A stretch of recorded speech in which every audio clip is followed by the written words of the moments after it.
Pro Group Management. Workers' comp that works for you.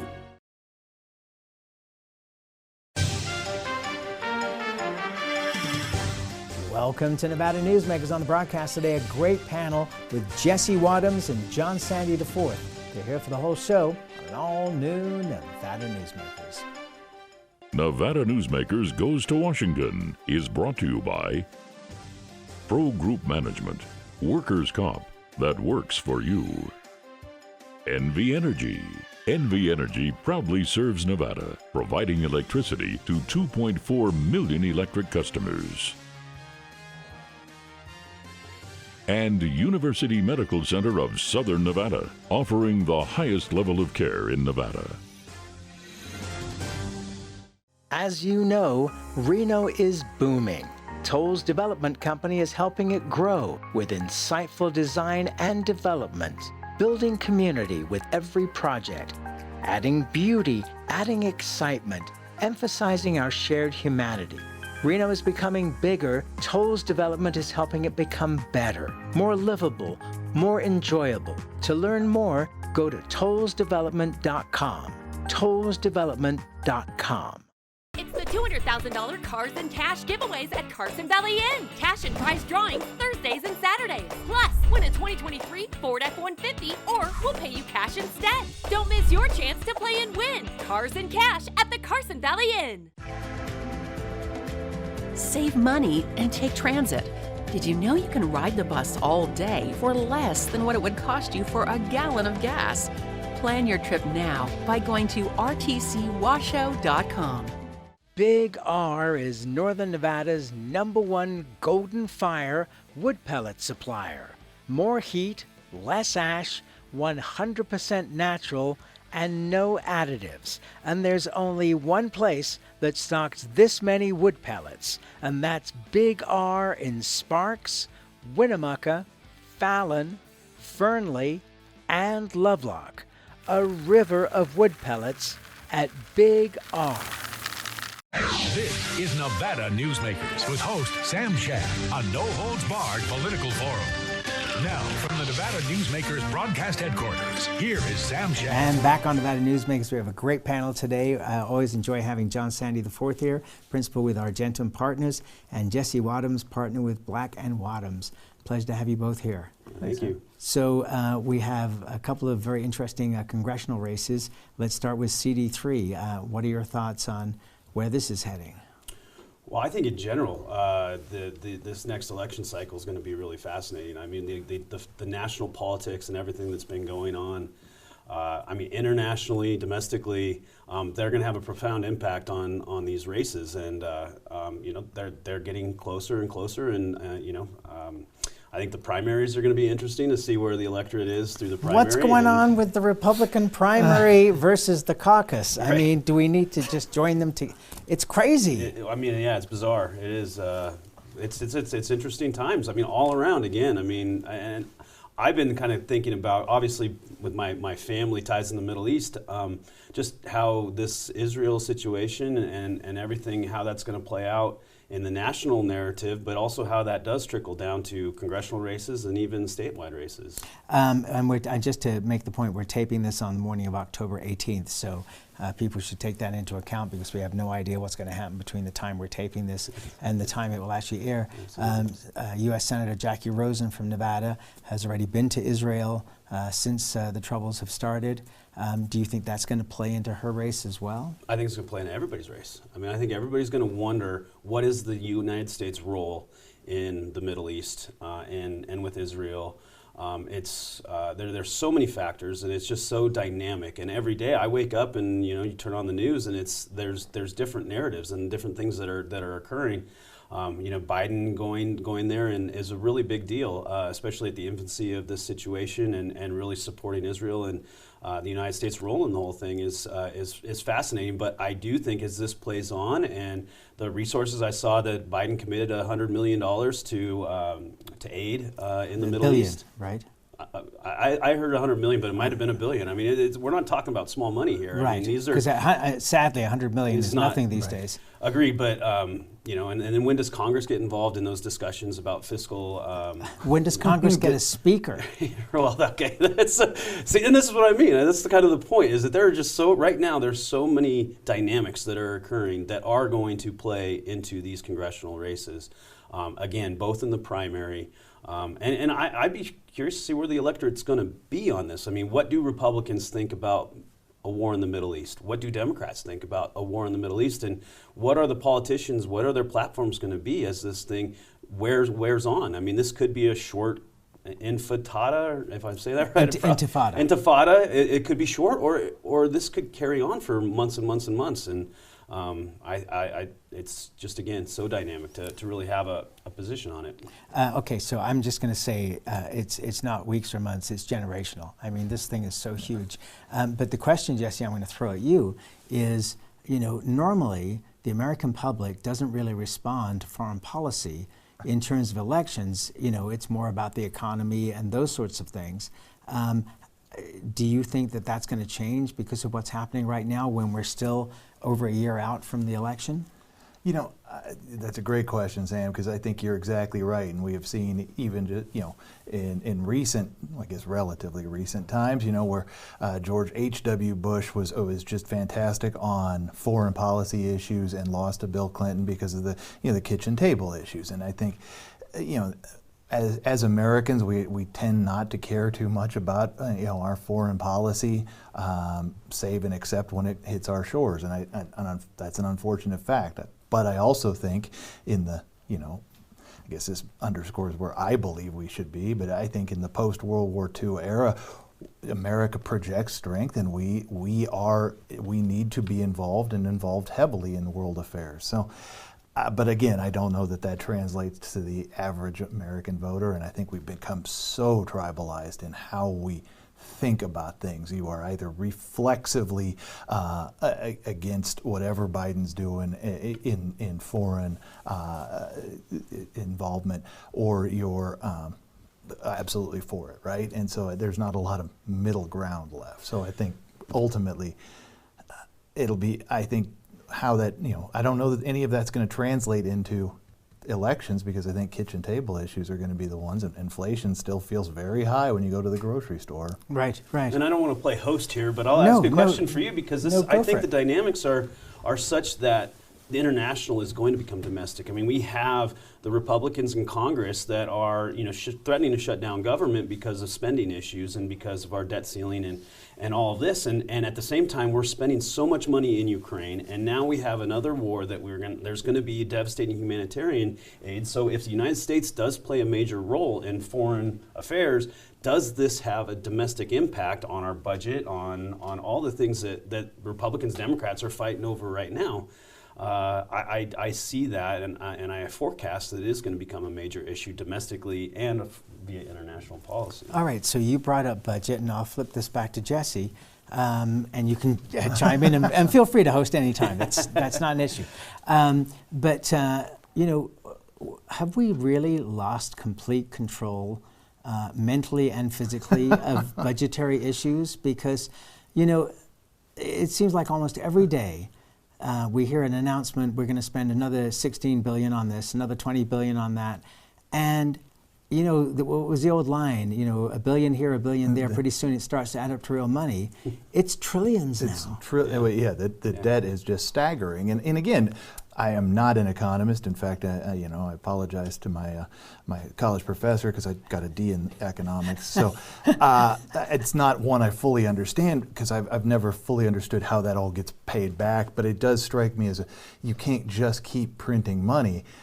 Historically, we've seen entire civilizations collapse when their monetary system sort of continues to devalue like that. So I don't know. I think we are spending in ways that I just don't think are sustainable.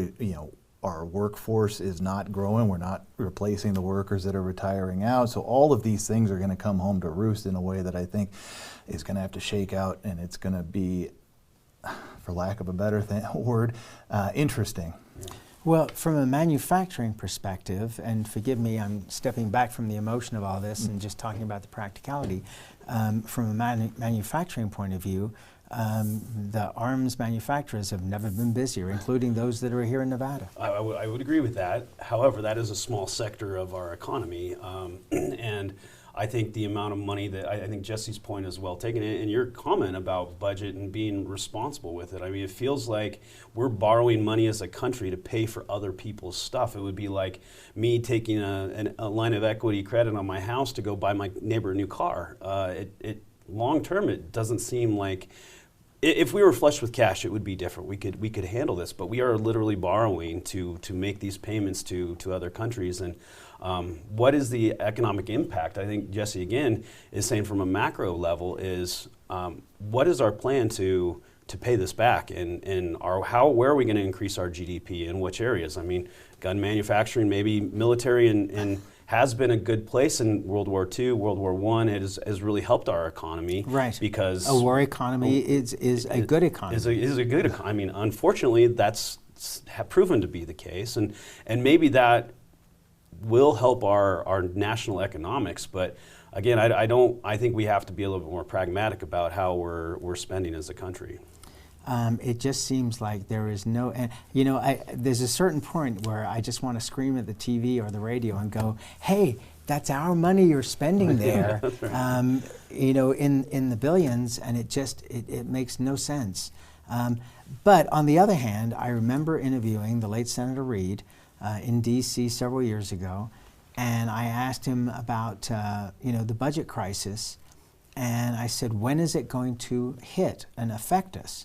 Because it really seems like it never really affects us. And he said, it's already happening. Well, that was about 4 or 5 years ago.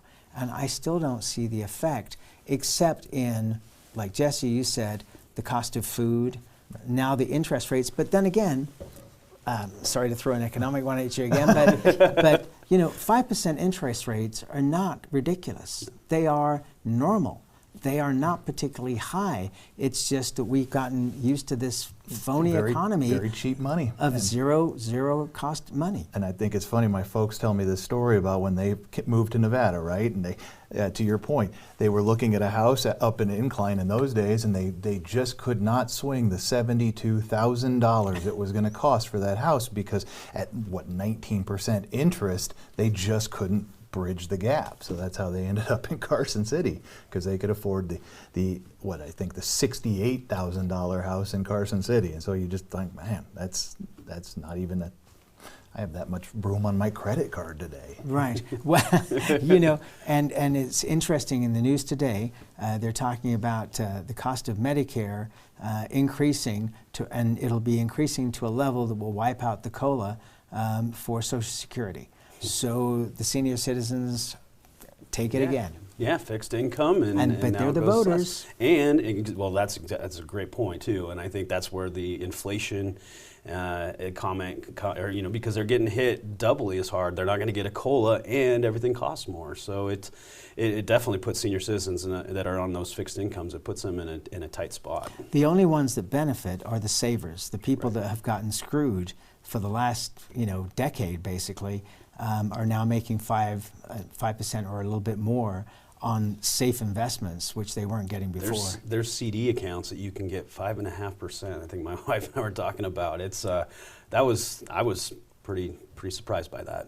Yeah, but that's at least good news for them. Yeah. But again, these are not, if you look historically, crazy numbers. No. They were normal because that's what we were telling people to do: save your money and invest it for the future, and not gamble in the stock market. And now the reverse has happened. Well, go ahead. And I think the point that Jesse was making too is that especially when you're investing, if the underlying asset is appreciating, then the amount of interest is nominal. If buying a house in Incline Village, I think his point was $78,000 is probably a $500,000 or $2 million home right now. Nice investment now. 19% doesn't seem so bad when that's the case. But if the economy's struggling and we're sputtering by, and COLAs aren't going up, and it's that interest becomes a bigger issue. All right, so you bring up a good issue, and I'm gonna flip it to Jesse here to start our list. But it's been interesting to watch the housing industry in Nevada coming up with all different kinds of plans and salesmanship to continue selling homes, because that market has not collapsed when people thought it would.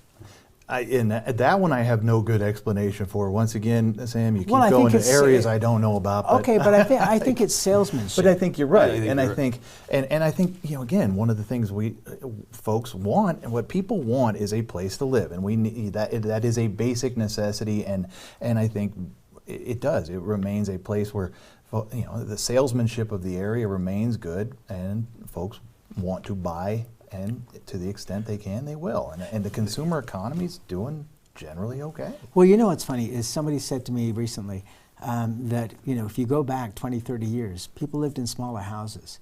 There's no reason we can't go back to smaller houses, and maybe local governments can figure out a way to, lower the costs that they put on to building houses to make them more affordable for people. So. An interesting topic. Okay, let's take a break. We'll come back. I'm going to hit a subject you know a lot about after this timeout. What do you count on? You count on your power every day. At NV Energy, we've always powered what's important to you, but we're not looking at the past. We're focused on the future. While our standards are high, our rates will remain low. And our commitment to renewables isn't just meeting standards, but leading the way. Because you can count on more than just your power. You can count on the company who brings it to you. That's our promise. You can count on it. The Nevada Builders Alliance has been protecting the interests of the construction industry for over 50 years. Our programs save members thousands of dollars every year and allow them to provide much-needed benefits to their employees. Our industry also allows Nevada to grow. If you're thinking about a career in the construction industry, reach out. And if you haven't thought of a career in construction, what are you waiting for? We are the Nevada Builders Alliance. Safety is the #1 priority for the trucking industry. Over $7 billion a year is spent on technology like this electronic eye that will apply the brakes automatically. But the most important factor for safety is the truck driver. These hardworking men and women who safely move over 70% of our nation's freight and 94% of Nevada's. We thank you because trucks move America forward. Pro Group Management specializes in providing industries with the necessary components to satisfy and exceed workers' comp requirements. Every business has unique needs and specific regulations. Pro Group Management stays ahead of the curve, providing up-to-date services to keep your industry in top form. Discover how we simplify your tasks, improve efficiency, and reduce expense to keep you moving in a positive direction. Pro Group Management, workers' comp that works for you. This is Nevada Newsmakers. And back on Nevada Newsmakers, we continue our conversation with John Sande IV and Jesse Wadhams. So let me throw the question about CD3 to you, Jesse. It's interesting. I mean, I think all of our congressional races, maybe CD3, has a little bit of an opportunity, and I hope I'm right on this one. That's the John Lee, Stephen Horsford. No, that's CD4. Okay, then it's Susie Lee. It's interesting. That one's I think the only competitive one, right? The other ones are relatively baked at fairly robust margins. I don't know. I think CD4 is still. Close. They both 3 and 4 got a real lift from redistricting. Right. And CD1 took the hit on that, but Dina survived quite handily. And again, it's still, I think both of those remain at like 7-8 points to them, and I think, CD3 is the closest one of the bunch and relatively competitive, and you're starting to see, I think what is going to be a fascinating primary, because you've got, Heidi Kasama, who is, I think, a very pragmatic, has been a very sort of, I think, moderate influence in the legislative process. Then you have a couple of further right folks. I think Elizabeth Haigland is in that race as well. She's a former state senator, a little further to the right. Again, it's all going to come out in the primary, right? And how that shapes that general election, because I think particularly our congressional races are going to be so influenced by who's at the top of the ticket, and right now that would appear to be Biden and Trump. And I think the Trump effect downstream probably augurs benefit in Nevada to the Democrats. Okay, so John, I'll throw John Lee at you for CD4 against Stephen Horsford. I talked to John the other day. He's currently in Africa on vacation. Former Democrat turned Republican. Very successful term as mayor of North Las Vegas, but did terribly in the governor's race. And he has homes in both Utah and Nevada because his wife's family is in Utah, but he still has residence here in Nevada. He's good on the stump. I mean, I think John is a tremendous candidate in that. I mean, yes, he did not have as good of a showing for governor, but this is his district. I mean, he served as mayor, has great name recognition. 2 former state senators going head to head. I think Horsford, Horsford's had some tough campaigns. Like Jesse said, I mean, it definitely that the seat definitely swings to has a Democratic advantage, but it's not insurmountable. And I think Jesse again is correct. It's the national politics, and that's kind of where we were going last segment. Is like national politics is going to have a tremendous influence on these congressional races. I tend to agree. I think Nevada in that regard. I think Biden will help Horsford more than Trump would help Lee. I think Lee's going to be caught in a spot where he's going to have to make that choice of, is he a Trumpster? Is he, Trump no matter what? Or is he a more moderate Republican? And I think the moderate Republican plays better in that race. But if you alienate the Trump voters, that's a tough spot to be in. So, it'll be interesting to see how these races unfold, again, where the national narratives take this election cycle.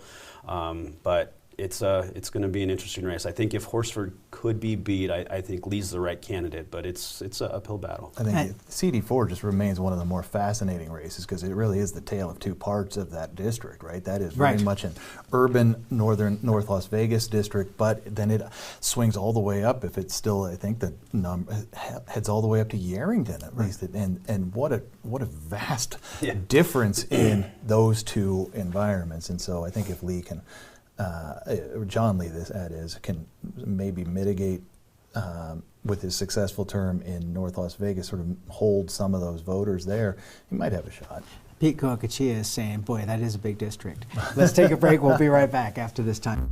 Retail's impact on Nevada's economy? Enormous. 8,600 businesses, large and small, employing 145,000 workers. And last fiscal year, retail paid tax on nearly $60 billion in sales. We're the Retail Association of Nevada. We support retail, we help it grow, and we mean business. RANNV.org. Fantastic cocktails and delicious food. It's a good time to eat. Over 500 hot slots, plus electronic table games. It's a good time to play. Player rewards and big-time jackpots. It's a good time to win.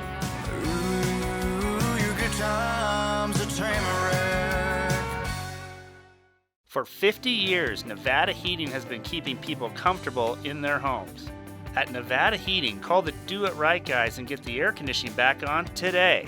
That's the Nevada Heating way. Why sweat for days on end when Nevada Heating can get your air conditioning fixed today? Call us today and we'll fix it today at 323-5585 or schedule us on our website at nevadaheating.com. 7 at 7 is a newscast built for your smartphone. It's a 7-minute newscast available every weekday at 7 a.m. and 7 p.m. at lvrj.com. We don't waste your time, and we give you the day's top stories. We at the RJ have noticed some similarities between us and a certain BTS character, RJ. Plus the latest in Las Vegas business, weather, health, and entertainment news. 7 at 7 streaming now on your smartphone. This is Nevada Newsmakers. And back on Nevada Newsmakers, we continue our conversation with Jesse Wadhams and John Sande. So Jesse, we were just in the break there talking about independents for a moment. You know, are these really independents, or are they people that went to register, you know, for their driver's license and ended up being an independent? What I have found fascinating is talking to campaign folks that say that these are not, the independents are not quite who we think they are, right? I think most are probably, you know, folks that just went to the DMV and got registered. And then there's the ones that are moving out of the two parties. But what I have heard from campaign folks is that really those folks are, the people that become independent from either the Republican or Democratic Party are still pretty baked into those places. They are not true independents willing to flip one way or the other. In fact, sometimes they're leaving the Republican Party because it's not conservative enough, or leaving the Democratic Party because it's not liberal enough. And so, it strikes me that, you know, I don't know the percentages, but you're going to have to try to. What you need to do is increase the pie.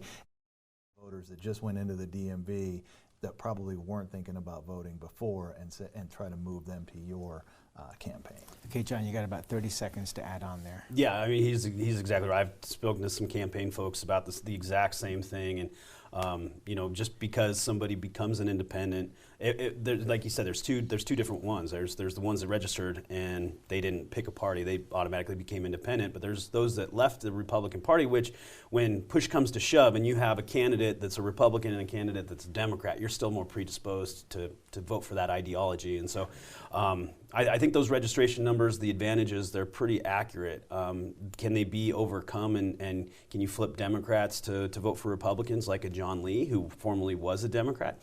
If you're moderate enough, I think that's a possibility, and that's what those candidates are going to have to do as the election gets closer and closer. And that's where we have to leave it. Gentlemen, thank you both so much. I really appreciate you coming in. Thank you. And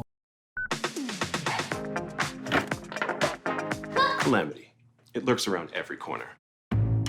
Or not. That's why UMC Quick Care is around every corner, with locations around the valley. UMC Quick Care, for all your small calamities. It's the $200,000 Cars and Cash giveaways at Carson Valley Inn. Cash and prize drawings Thursdays and Saturdays. Plus, win a 2023 Ford F-150, or we'll pay you cash instead. Don't miss your chance to play and win. Cars and Cash at the Carson Valley Inn.